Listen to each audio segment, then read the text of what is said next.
Good morning, good morning, good morning, good people. Today is Sunday, October 26, 2025. The month is almost over. Ugh, the month is almost over. Wow.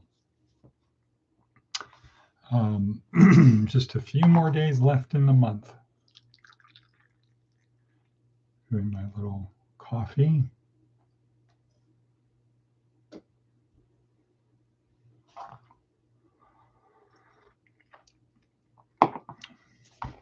So this is Sunday. That means it is G.school.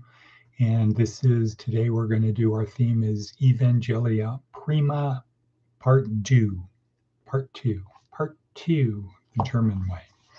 Part two, not part one, part two. And let's see. Interesting. Okay. And what is our purpose for being here? Well, once again, our purpose is students and interested people on their journey through this life, where we believe that we have a soul that continues after death on the same trajectory. And as opposed to, it doesn't matter how you were here, the next place you go is independent of how you were here. We believe that Mother Teresa and Hitler are in different places, but that their soul has continued. Why? Because God is spirit. The Bible tells us God is spirit, and we are made in the image of God. We, though, kind of flip that over and have it that God is made in the image of us. We look like this, therefore God looks like us. And it's not that way. The Bible's clear. God is spirit. We are made in the image of God. We, meaning our spirit. We are spirit. And we have this opportunity to become one with God and Jesus. As Jesus said, if you love me, you'll keep my commandments. And if you keep my commandments, you will become one with the Father and I. If you do what I tell you to do, you will have everlasting life. If you do not, it's to the lake of fire with you. So Jesus was very clear. Kingdom of heaven is in our midst. Act like children, meaning be open to it. Don't become possessive of stuff. Love one another, etc. That's what Jesus said. So that is our foundation. If you believe, and the rationale is, if you believe that Jesus is the Creator incarnate, if you actually believe that,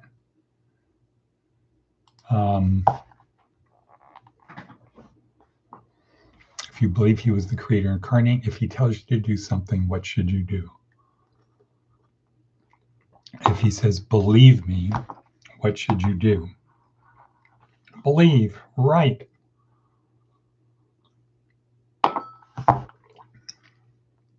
Okay, so that's why we're here. Evangelia Prima, part two. Part two. What is Evangelia Prima? Well, literally it means Gospels first.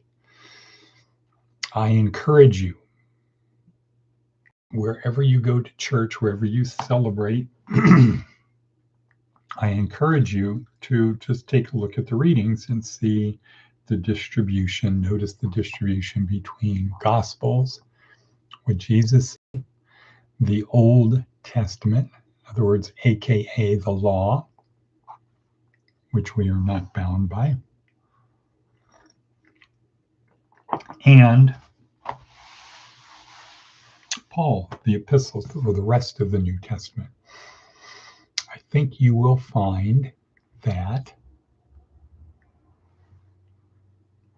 Jesus said is very different I think you'll find that your service is not Evangelia Prima. It is Paul first. Primus Paul. Which, if that's what you want to believe, boom, good system. Good system. If you want to believe that, good system. However, here we choose to go the other way. Now, also, this is day 7 in week 3 of our neuroscience-oriented approach to success. Day 7, week 3. Week 3 is outside my skull-sized kingdom, where our goal is to learn how to get people to help us. Or the metaphor of the boat, it is how to get a crew. How do I attract a crew? How do I know the right crew to attract? Because I can't do the journey alone. And I've built this boat that is designed to have a great adventure, to go on a great voyage.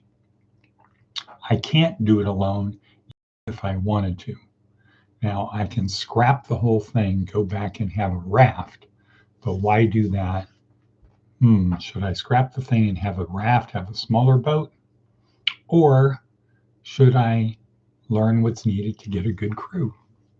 And here, we're helping people learn how to get a good crew. Next, okay, so that's day 7, week 3. This is Jerry Maguire. Once again, he's tying it all together of, how do you get these crew members? Well, join a tribe, nudge it forward. So that's people that are, generally speaking, have common interest in at least one area. Could be your kid's basketball team. Tribe, join tribe, forward. How do we nudge? Well, 4 steps. Find something to change, tell a compelling story, connect the true believers, ignore the non-true believers, and lead them. Okay, day 3. How do you tell a compelling story? Well, the compelling story is about why we need to change the status quo. That's it. Why we need to change the status quo. Not what we're going to change, not how we're going to change it. Why we need to change the status quo. Day 4, we learned about using stories to bond with people before the compelling story, the story before the story that's sole purpose to get them to release the neurotransmitters that are important for them to agree with your story, the compelling story. Day 5, we had Derek Sivers give an example of that in a short little video where we went from everybody was just in a tribe doing their thing to one guy deciding, hey, I'm going to change the status quo. So he did that by getting up and dancing at this concert on the grass, concert on the green type of thing.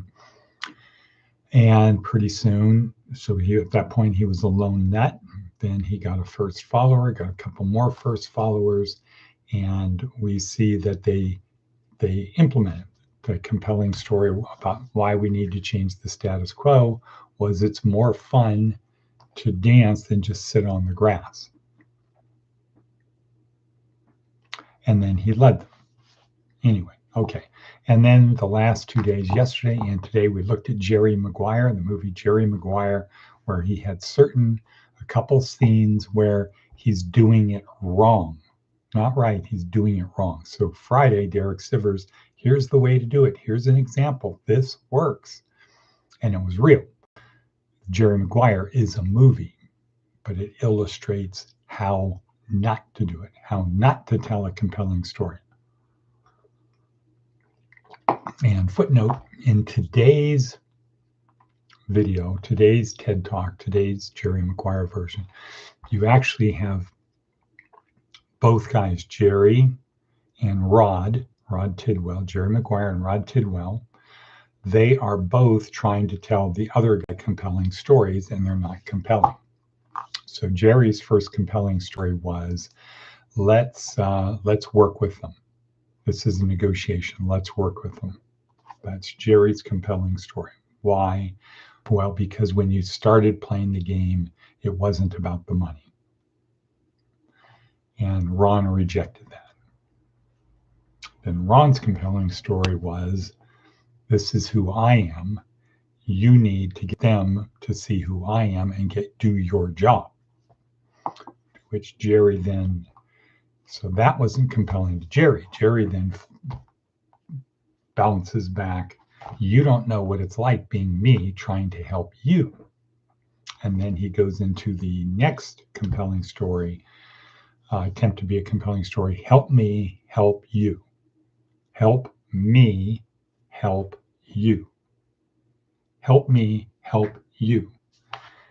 Which almost becomes compelling, except Rod then cracks up. He doesn't get it. Which then his compelling story back to Rod is, now we're to Jerry is, now we're communicating. He's trying to bond with Jerry, saying, what's wrong? Why are you upset? Now we're communicating. And Jerry just walks off. So once again, that's how not to tell a compelling story. It's how not to do it, but it's a good illustration. What you'll see is the scene sucks you in. You get sucked into it. We can relate to it. So let's learn from it. Let us learn from it. Okay, so that is today's TED Talk, Jerry McGuire. Let's look at our Seth Godin. Out of the way and a little inconvenient. Visitors to your new bookstore are likely to have a phone in their pockets. They could buy a book from the competition without even walking into the shop. And diners at your funky restaurant have to pass dozens of other places to eat on their way to you. Places that are faster, more conventional, and probably cheaper as well. Good, fast, and cheap used to be goals of a typical small business. Good, fast, and cheap. Today, there's probably a giant, heartless competitor who is gooder, faster, and cheaper than you. The way forward is simple. Be worth the trip. Be worth the price. You can pick anyone, and anyone isn't going to be helpful going forward, but be someone instead. So let me do that again. You can pick anyone. We're anyone isn't going to be helpful going forward. Be someone instead. Not anyone, be someone. Racing to the bottom is no longer a viable option, but it's more compelling and useful to race to the top than ever before. Okay, cool. So make it worth the trip. Make it worth the trip. Please, we're going to. The way forward is simple. Be worth the trip. Be worth the price.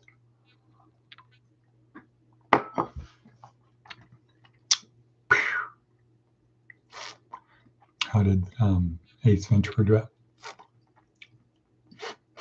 Can't do it anymore. 2 points. Okay, so where we at? All righty. Well, today I'm happy to announce that I am headed off after the Lutheran Church at 7:30 Mass or 7:30 service. I'm headed off to Las Wages to Babumba, the Orthodox Church. I don't know, is it Syrian Orthodox, Russian Orthodox, Greek? I don't know which one it is. And I don't remember the address. I know the general area. And I know that I can find it on my thing. Right, my thingamabob. My Billy Bob of my thingamabob.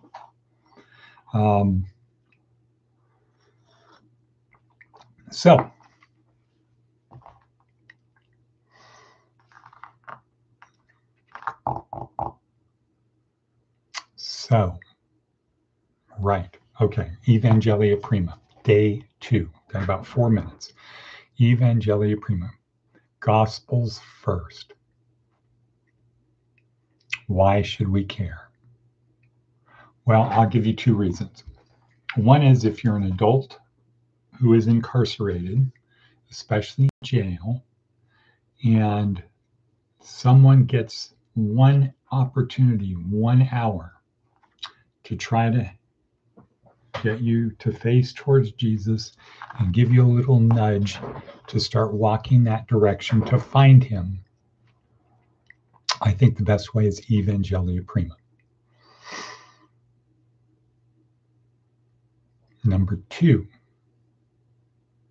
I think for experienced Christians, for the non-baby Christians, going back to the basics is a good thing to do.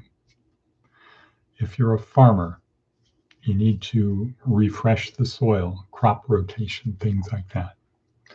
If you are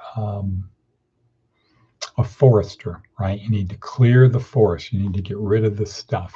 If you got your computer, you need to get rid of all of the stuff. Sometimes do a cleaning, clean it up. Your car, clean it up. A lot of stuff is in there. You got a lot of attachment in your house. You get a lot of clutter, a lot of tchotchkes.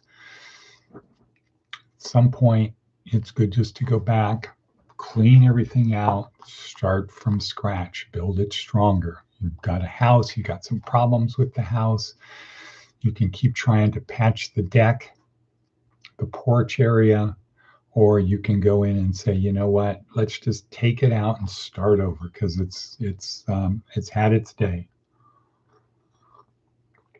The carpet needs to be replaced. We vacuumed it. We've shampooed it. We now need to replace the carpet. I would say Evangelia Prima is the way to start. And approach it, as Jesus said, like children. If you want to start with John 3:16, you can, but read it in context of the chapter. The chapter is about Nicodemus saying to Jesus, why are you here? Why are you here? We see the things that you're doing. We know you're not from the dark side. You're not an evil spirit. We know that because of what you're doing. Why are you here? Help us understand. And he didn't say anything along the lines of, well, I came to die for the sins of everybody past, present, and future.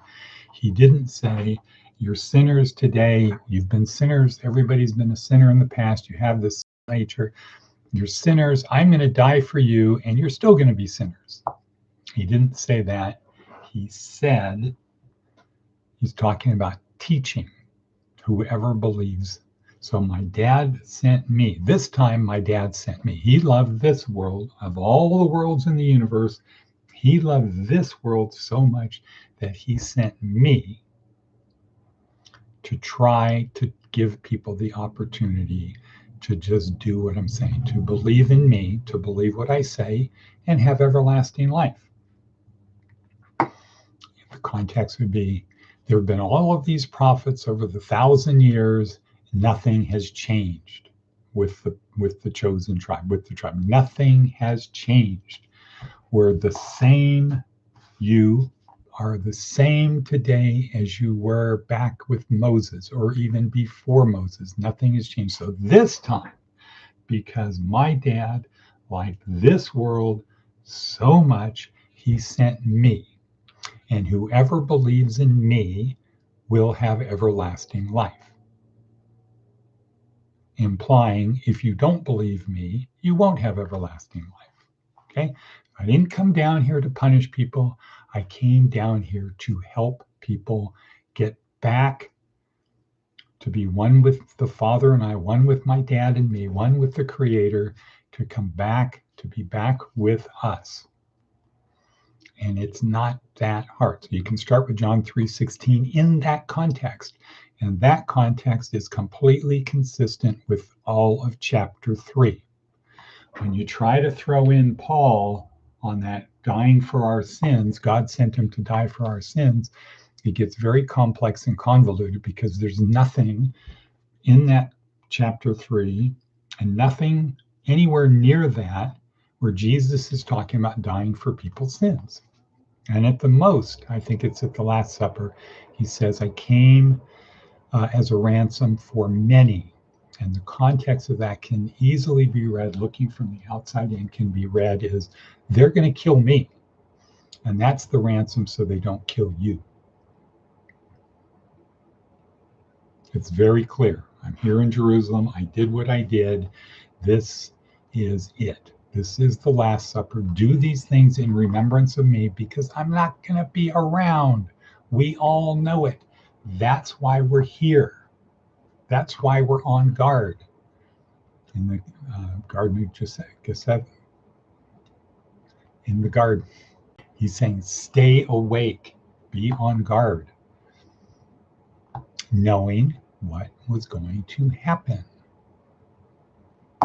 So, Evangelia Prima, start with the Gospels first, understand Jesus, look at it from an historical perspective, not historic, but an historical perspective. Is it true? If you come to the conclusion it is true, what do you have to do? You then have to believe. And now you're really faced with the stark reality of this is true. Do I want to act as if it is true? Because I know it's true. It's just like anything else. I have a bad habit, right? I smoke. Well, I don't smoke. I smoke. I do these things that I know are not good for me. I do these things. I know there's things I should do. I should get up and exercise myself, but I don't have the discipline to do it. Once you get very clearly that the historical Jesus is who the historic Jesus said he was, now you are faced with Sartre's thing, right? We are forced to choose. Do I want to be this, or am I going to settle for that? Okay, and with that, we're going to say Auf Wiedersehen until mañana. Auf Wiedersehen, people. Hasta la vista, baby. Bonk.